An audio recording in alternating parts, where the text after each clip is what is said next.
But if you only say this and then send your children, like what most politicians do, to private schools, and then say, oh no, we're going to ban diversity education, those are hypocrites. Hypocrites. 土团青年团团长欲废除多元流教育，对此前任土团青团长赛沙迪嗤之以鼻，指出问题根本在于国立学校教育品质。It's highly regrettable and not reflective of the true Malaysian spirit. Why did I say this? In Malaysia, we are known to be moderates and we must always capture the middle, the center. If they go down that line, oh, cannot, Chinese schools. What about when the other side then say, what about religious schools? What about sekolah pondok? What about private schools? In the end, it's about in the end, what is the basis of it? It's diversity in education systems, right? So why do you ask all the rich politicians who send their sons and daughters to private schools paying 10-20,000 a month, and yet suddenly saying, no, we need to abolish vernacular schools? How bloody hypocrites are they, right? I mean, the same people, do they send their kids to national schools? Why? What's the issue in the end? It's about quality of education.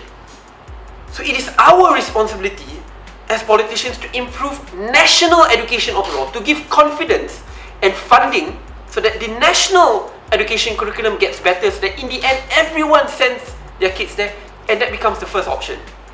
Don't take the easy way out just by banning here. But if you don't improve national education, so if you just say you ban here, why don't you ban this one? Again, I mean, really, so what's the middle ground? We don't ban private education, we don't ban religious education, we don't ban vernacular schools, we reach the middle ground. Improve quality of national education overall so that people can pick and select. I mean, even Ketua Pemuda UMNO, Ashraf Wajdi, sends his son or daughter to vernacular school, a Chinese school.